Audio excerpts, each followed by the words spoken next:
жаль, зараз різні публічні заходи, виступи, концерти є заборонені. Але пам'ятаємо, що це тільки тимчасово.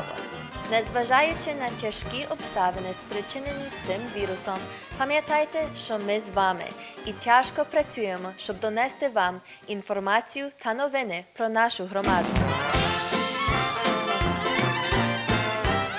Вітаємо вас на українській телемережі «Контакт». Я ваша ведуча Марта Чурлович, і мені буде дуже приємно провести з вами наступну годину.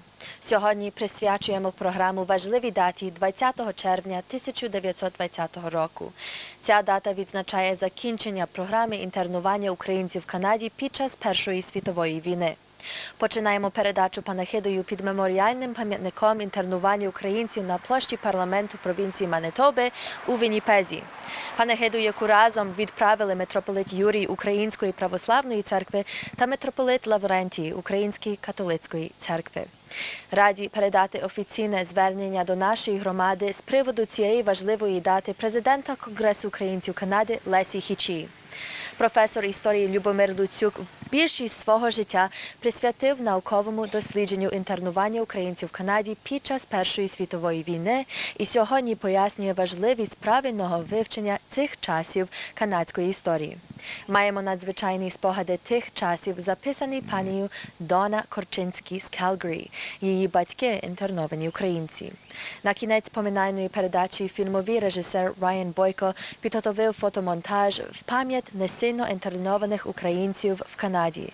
Розпочинаємо передачу словом Бориса Сидорука, головою комітету відзначення програми інтернування українців в Канаді при Конгресі українців Канади, який склав квіти під пам'ятник інтернованих в Castle Mountain в національному парку в Banff National Park.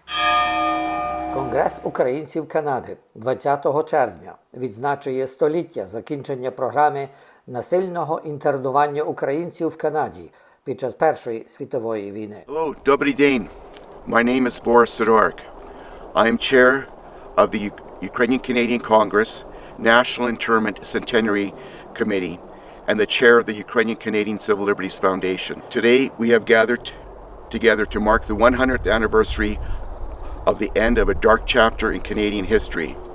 I am standing in front of the Castle Mountain Internment Camp statue and plaque in Banff National Park. June 20th, 2020 marks the 100th anniversary of the end of Canada's first national internment operations. Men, women, and children fell victim to pre-war racism, made all worse by wartime xenophobia.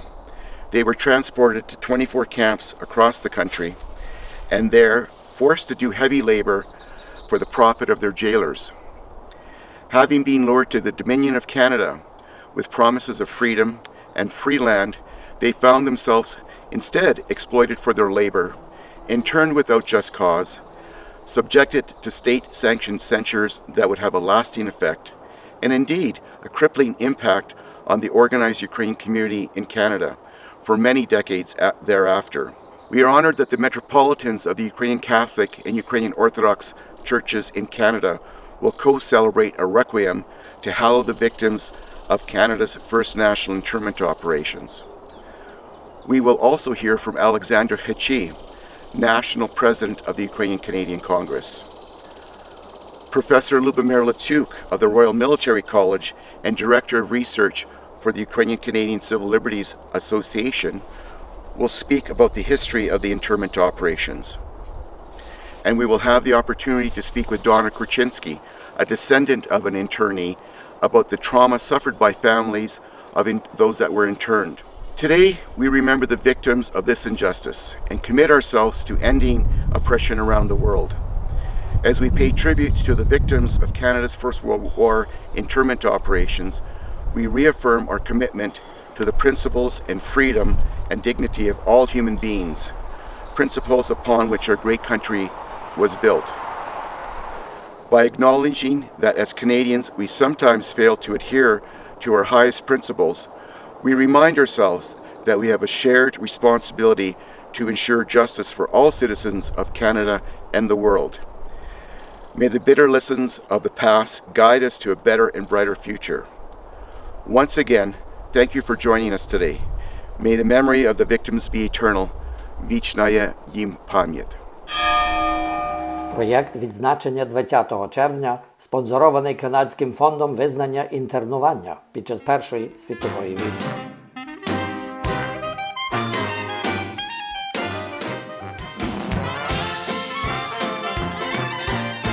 Починаємо передачу панахидою під меморіальним пам'ятником інтернуванню українців на площі парламенту провінції Манитоби у Вінніпезі.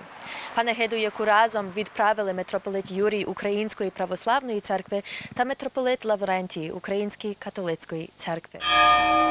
Конгрес українців Канади 20 червня відзначує століття закінчення програми насильного інтернування українців в Канаді під час Першої світової війни. У блаженному Устині вічний спокій, подай, Господи, спочилим рабам Твоїм, інтернованим жертвам, батькам, матерям, дітям, братам і сестрам нашим, і сотвори.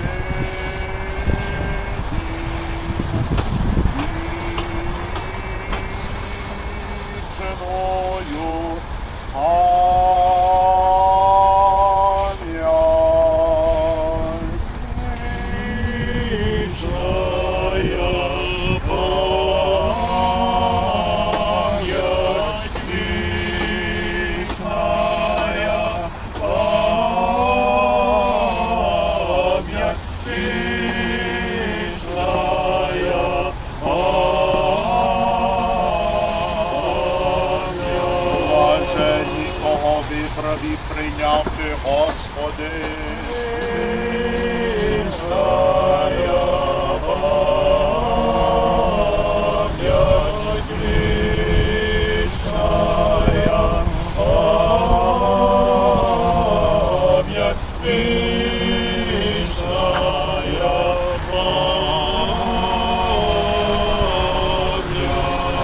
Пам'ять про них нехай буде з роду в рід.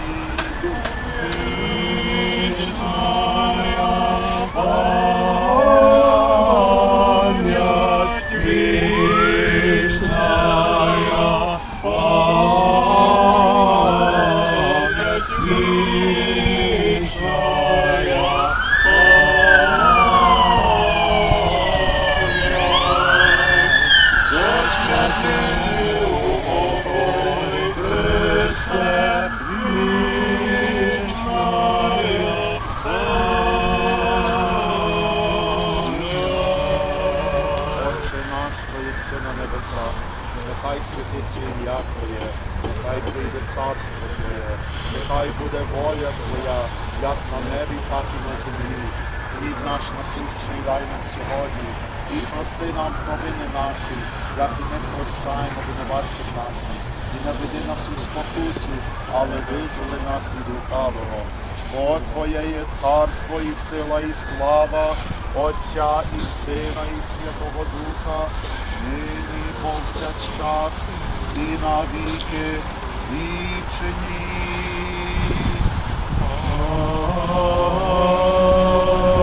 Амінь. Дякуємо всім, що прийшли сьогодні вшанувати пам'ять інтернованих українців, які під час Першої світової війни були інтерновані по цілій Канаді. Нехай пам'ять про них у Бога буде вічною, і поки ми на землі, щоб і в нас ця пам'ять була про них. Thank you to everyone who's taken part and joined in this prayer service where we commemorate all those who suffered and died during that terrible period of internment during the First World War. May their memories be eternal. Вічна їм пам'ять.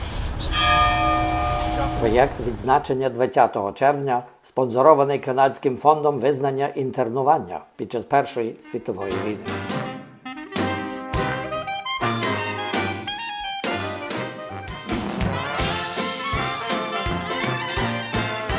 Раді передати офіційне звернення до нашої громади з приводу цієї важливої дати президента Конгресу українців Канади Лесі Хічі.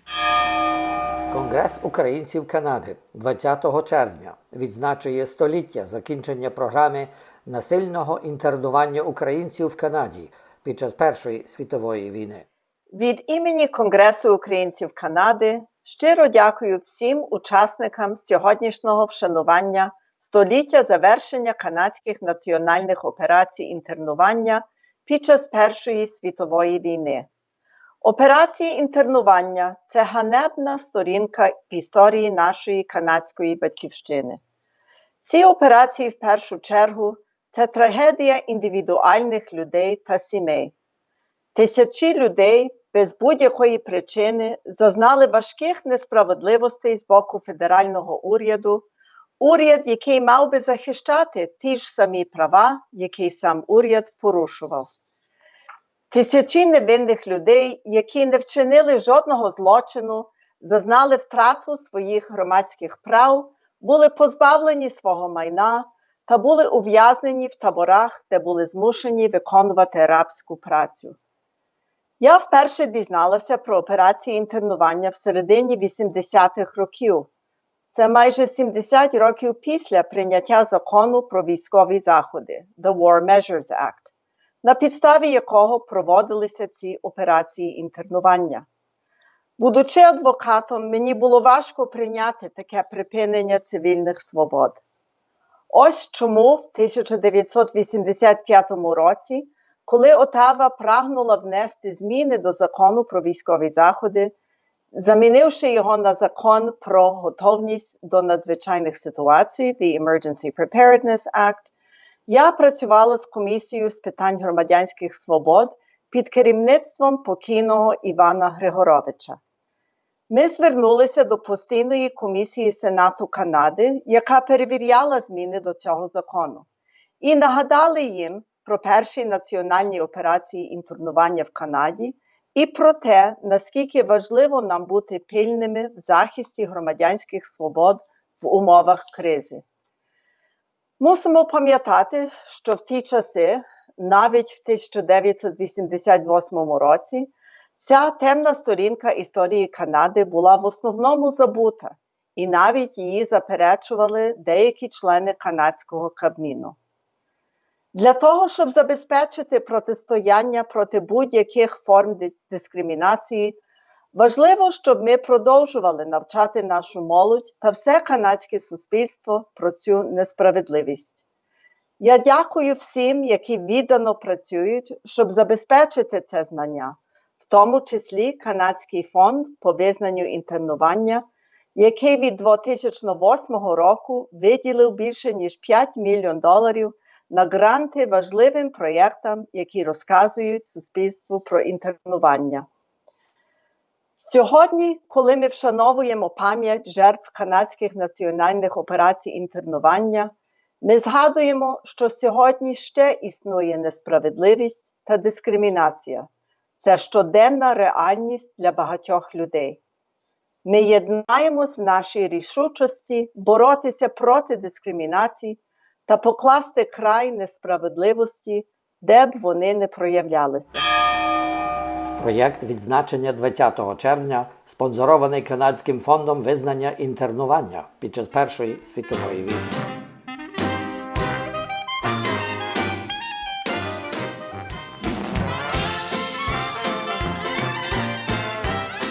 Професор історії Любомир Луцюк більшість свого життя присвятив науковому дослідженню інтернування українців в Канаді під час Першої світової війни і сьогодні пояснює важливість правильного вивчення цих часів канадської історії.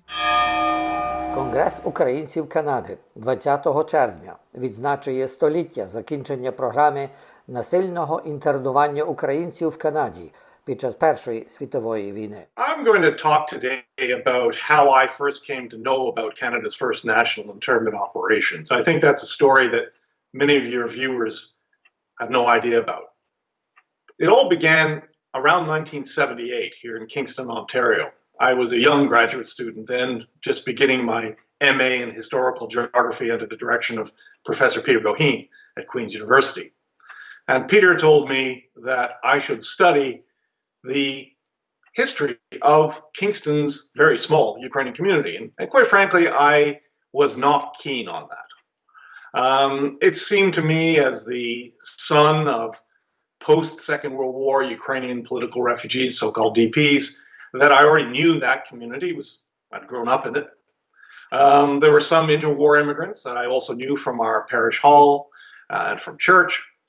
And I didn't think that there was much of a story there. Nothing really I could say that would be useful or interesting. Survivors. Now, there were very, very few survivors, as you can imagine, by the time we got around to doing this work. Yuri Louvet, in his very good film, Freedom Had a Price, interviews one of them. And at the very end of that film, and you hear this gentleman saying, I don't want to talk about this very much because they could come after me again. They could imprison me again. So there was fear. There was a desire to get on with their lives. There was fear. Then comes, of course, the Great Depression, the Second World War. People sort of buried this story. And so we had that reluctance and that pushback at the very beginning. When we were articulating, well, what is it, what do you want? Obviously, the media asks you this, government asks you, what do you want from all of this? And I wasn't quite sure at first how to answer it. And I found the answer by speaking to Mary Manco Haskett. Mary Manco Haskett was born in Montreal. She was just over 6 years old when her entire family was rounded up and transported by rail to the remote community of it becomes known as Spirit Lake. It's in the Abitibi in northwest central Quebec. It was essentially in the middle of the boreal forest of the Abitibi. And it became one of the largest internment camps, mainly populated by Ukrainians. There were a few others there, but mainly Ukrainians, including families, including men, women, and children. When Mary was there, her sister, Nellie, died there. We still don't actually know where Nellie is buried, for sure. There's a small cemetery that unfortunately has fallen into disrepair. It's one of the things we're trying to still restore. But at Spirit Lake, Mary was there for 2 or 3 years. And when they finally were released, paroled back to Montreal, their little green grocery shops, kind of a corner store, had been confiscated. They'd lost that. So as soon as the war ended, they actually returned to Europe, went back to what becomes interwar Poland, Western Ukraine, Halychina. They come back again to Canada just before the Second World War because they could see the writing on the wall. So Mary one day gets in touch with me, and she tells me this fascinating story. She says, I saw an article that you and Bogdan Kordan co-authored in the Globe and Mail. And I want to talk to you about that because I was in one of those camps. So I looked up Mary. She was living in Hamilton then. She's long since passed, God rest her soul. And I went to interview her. And by then, of course, I knew much more about the internment operation. So the interview went better. I could ask her questions. She'd only been 6.5, 7 years old when she was there, so she couldn't tell us very much. But she did what she could.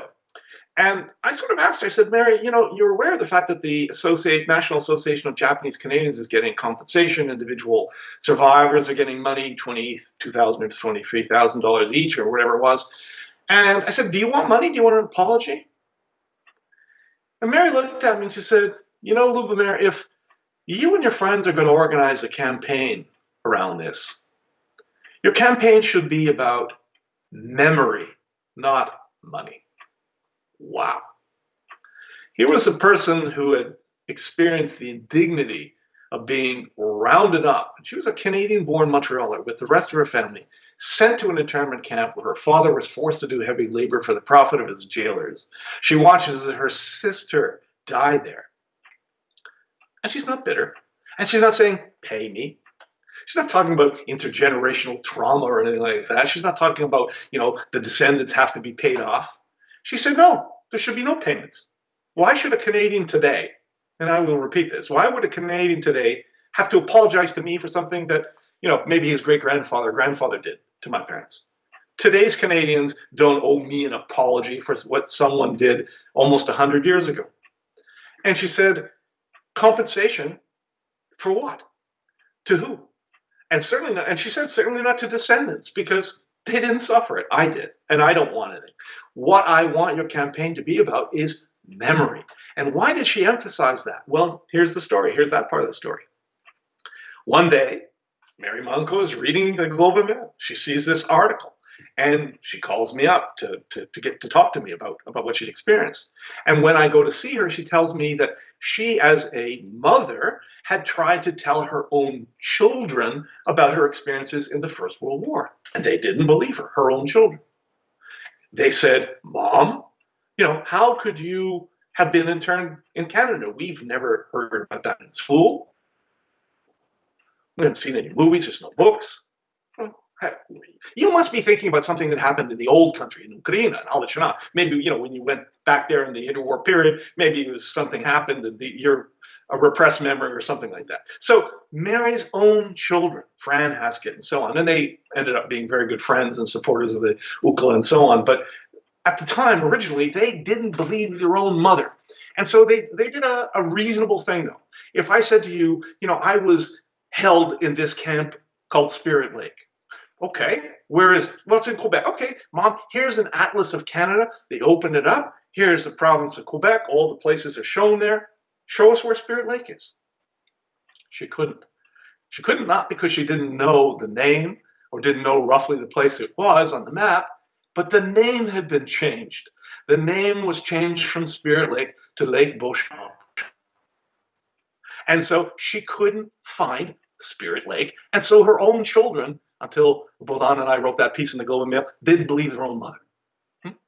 So this is why it was so important for us to recover this memory, to put up plaques across Canada, to put up statues done by our good friend John Boxtel at Castle Mountain, at Spirit Lake, the interned Madonna holding a child, walking with another child, recalling this episode in Canadian history. Some people say, well, if you don't learn your history, you're forced to repeat it.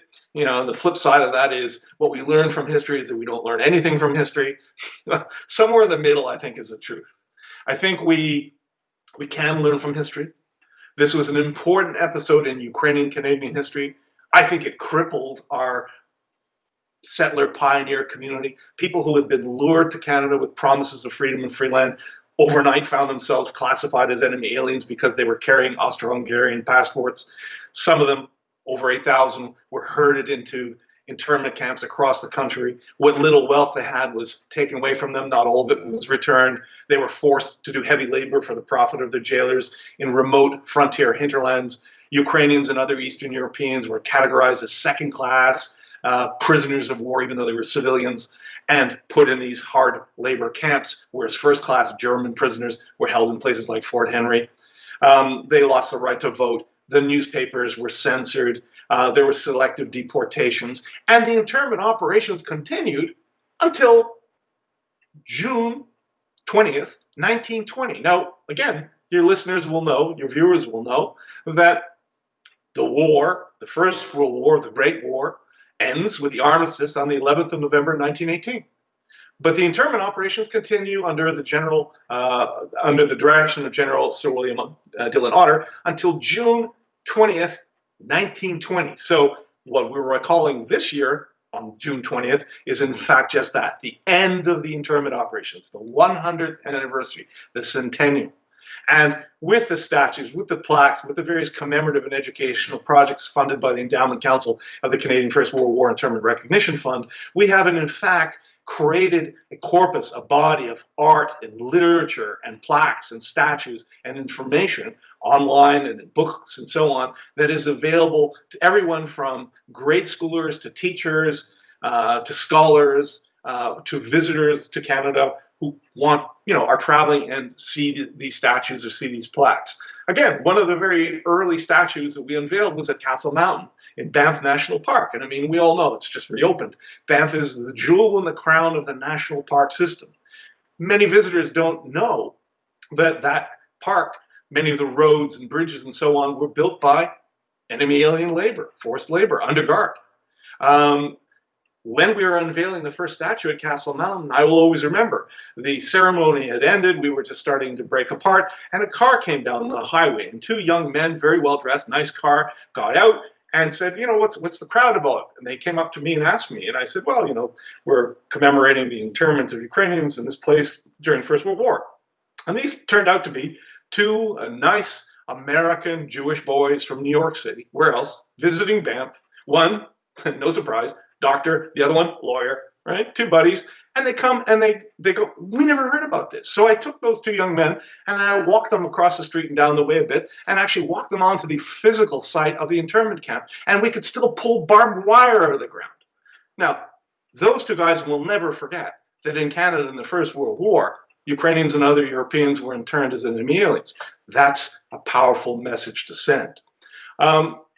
So all sorts of positive things have been done. And let me just share a few of them. If viewers go to the National Museum of History, the Canadian National Museum of History in Gatineau, Ottawa-Gatineau, there is a permanent exhibit about Canada's first national internment operations now, thanks to the work of the Endowment Council. People may read Bourdain's scholarly book, No Free Men, about the internment episode. I mean, this has been published by McGill Queen's University Press. It's available in serious libraries everywhere. There are the films by Ryan Boyko now, which complement what Yuri Ilhouet did in the beginning. There are teacher's guides so that any teacher anywhere in Canada can work with his or her Ministry of Education because it's part of the curriculum of every province. And they can use those teachers' guides that we've prepared, teaching aids, to tell the story. They're allowed to do it, but many teachers say, well, I don't have material about that. Yes, you do now. If you're traveling across the country, you can stop at various places where there will be permanent exhibits, not just the Canadian Museum of History, but think, for example, too, at Banff. Thanks to the work of the Endowment Council and UCLA in particular, we now have a permanent exhibit at Cave and Basin, which was one of the sites of the internment camps, about Canada's first national internment operations. Now, I'm going to admit, because I think it's important that we recognize it, that when we were working with all levels of government and municipalities and federal, provincial, we always have to negotiate the story. And sometimes we're not always happy with the stories that's presented in some of these facilities. So at Cave and Basin, I think the story of the internment operations was somewhat deliberately watered down by Parks Canada because they don't want to tell the whole story in all its unpleasantness. There will be a Heritage Minute. I think many of your viewers will know what a Heritage Minute is. They see them in the movie theaters and on CBC and so on. A Heritage Minute is being done about the internment operations. That will be seen by millions of people. So there are a whole range of projects, everything from a plaque on a wall somewhere to a statue to a physical building in Banff. Several million people go to Banff every year in a normal year. And, some of them are going to go to that free exhibit and see it and learn. People are going to see the Heritage Minute. People are going to pick up the books. Teachers are going to use the materials. We're still teaching the teachers. We're still talking, as I am today, about the internment operations to get the story out. Because it's a profoundly Canadian story, but it's also a story that affected our community and others between 1914 and 1920 and had a lasting, I think, crippling impact. The fragmentation of our community politically, socially, religiously dates back to these same years. The tension between right and left, the tension between Pravoslavny and Catholic, all of this starts then. And it's only now being healed. It's only now being healed. And I frankly think that, if I can just add this on, you will remember, I'm sure, that on VE Day, the 8th of May this year, that was the 75th anniversary of Victory in Europe Day, our plan was to unveil and bless a commemorative stained glass window in London, England, honoring the Ukrainian Canadians who volunteered for service overseas during the Second World War and who, after the war, some of them remained in Europe and helped save the DPs. So I wouldn't be sitting here in Kingston talking to you if it hadn't been for the Ukrainian Canadians who helped save the DPs, people like Bogdan Panchuk, Stanley Frolik, Tony Yaramovich, and Kharpleva, and Chamielsky, and many, many more, Bill Kiraduk, many, many more. Okay, those men and women went overseas, saved the DPs. My parents came here. I was born here. And when I think about it now, what do I think about? I think those men and women in uniform were the sons and daughters of the internees, of the enemy aliens. And Panchuk used to tell me, we volunteered, for patriotic reasons, for adventure, all the normal things that people volunteer to go fight in a war for. But we also wanted to demonstrate our loyalty. We wanted to prove that we were loyal. And so Ukrainians were overrepresented in the Canadian military and merchant marine during the Second World War, in part because they were still feeling the consequences of the internment operations.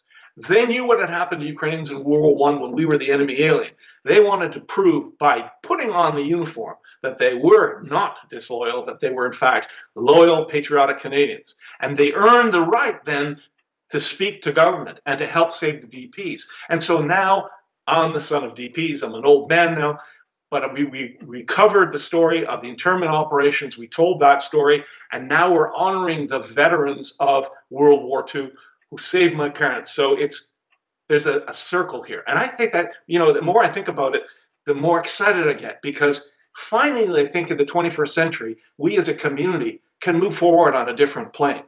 It's no longer going to be, no, to staro probuli, novi probuli, and those are the pioneers set their stock, and those are the assimilated fifth generation or the fourth wave and all this kind of stuff.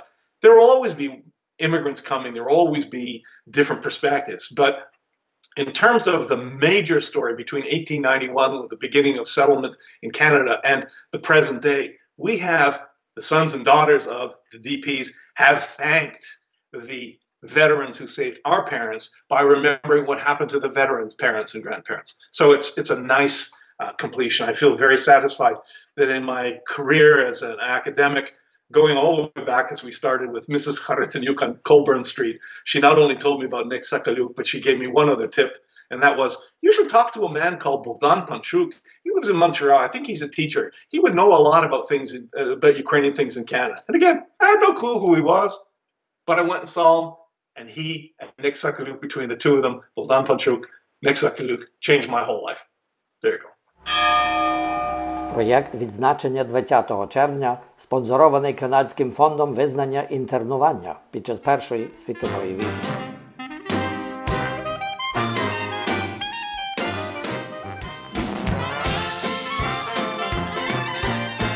Маємо надзвичайні спогади тих часів, записані панією Дона Корчинській з Калгарі.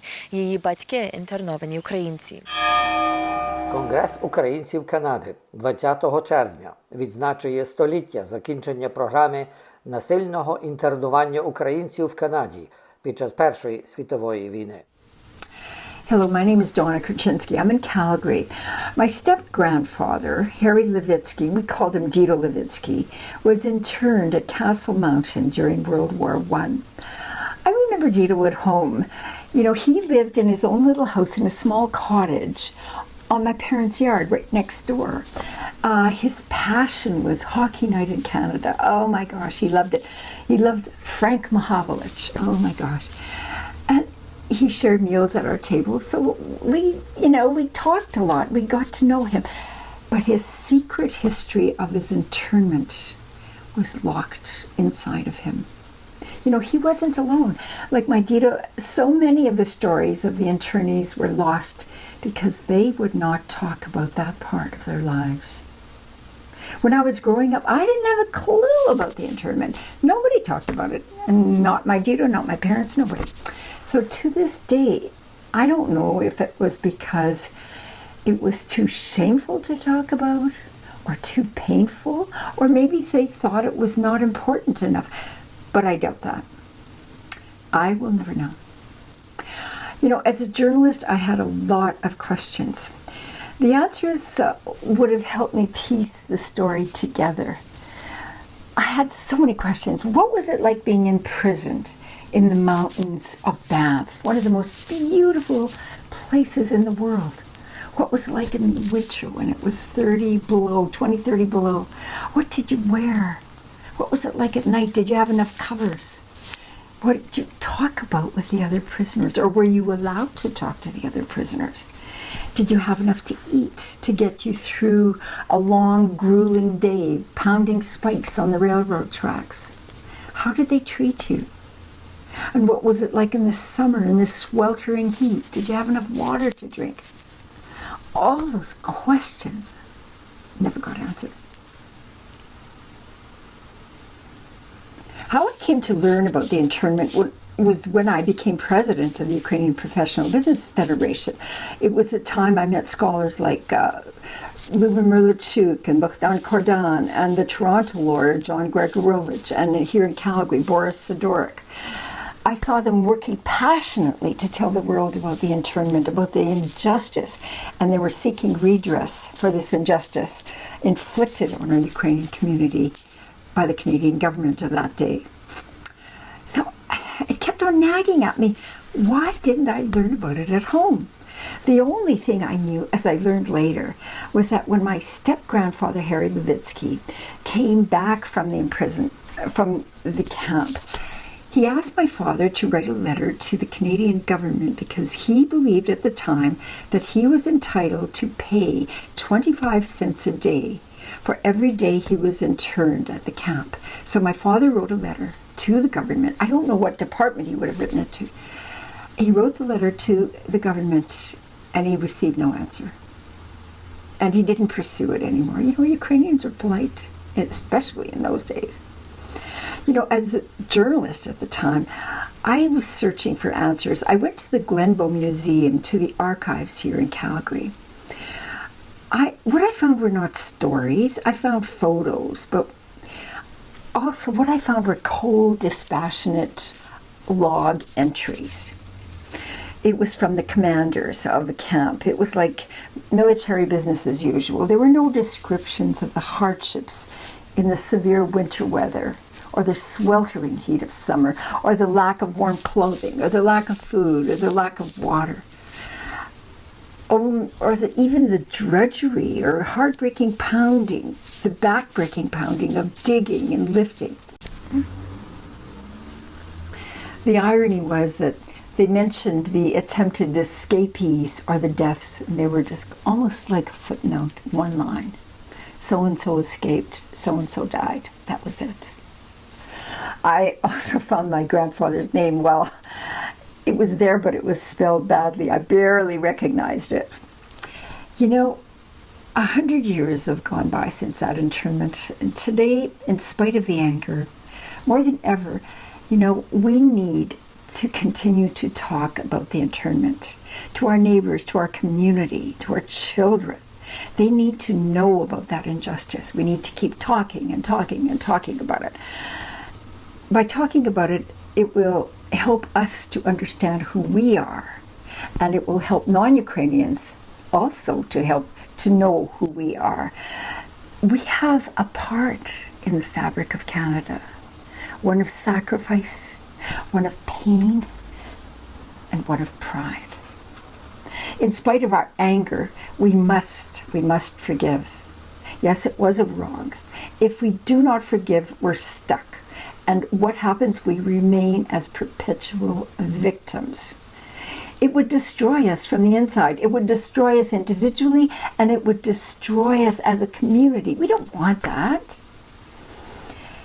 To observe this anniversary of our dark history, why don't you take a drive out to Banff? Visit Castle Mountain, see the old campsite, the plaque, make a pilgrimage to the cave and basin, and read the stories.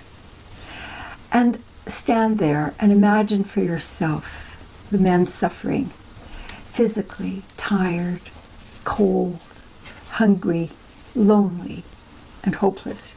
Hear their voices, see their faces, see their tears. You can feel their energy there. And thank these men for their sacrifices and release your anger, like I did. And I thank my Tito for being part of that story.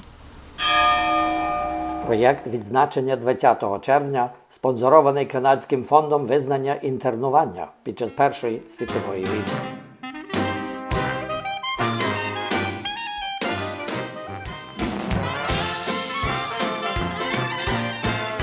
На кінець поминальної передачі фільмовий режисер Райан Бойко підготовив фотомонтаж в пам'ять насильно інтернованих українців в Канаді.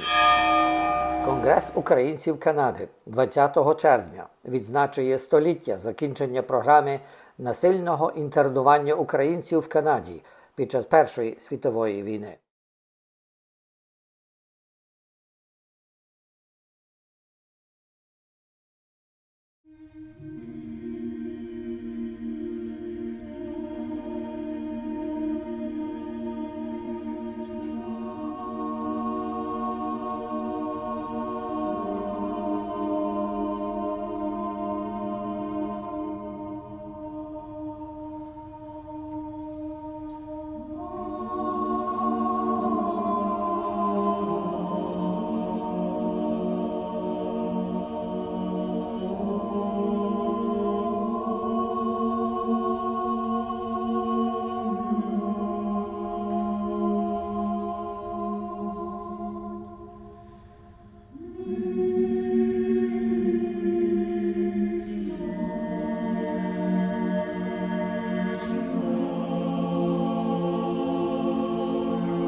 Конгрес українців Канади 20 червня відзначує 100-ліття закінчення програми насильного інтернування українців в Канаді під час Першої світової війни.